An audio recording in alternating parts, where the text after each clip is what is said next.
Donc là, on est sur une ruche, il y a à peu près, ouais, je dirais 20-25 000 abeilles. Et là, l'objectif, c'est que dans un mois, elles soient quasiment montées à 30-35 000 individus.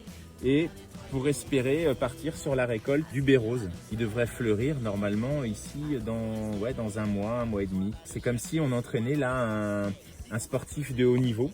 On va dire que le départ de la course, c'est le 15 mars. Il faut que le sportif, le 15 mars, il soit prêt à partir. Si ton sportif il est prêt le 20 mars, bah c'est trop tard. Puis si ton sportif il est prêt une semaine trop tôt, bah c'est pas bon non plus.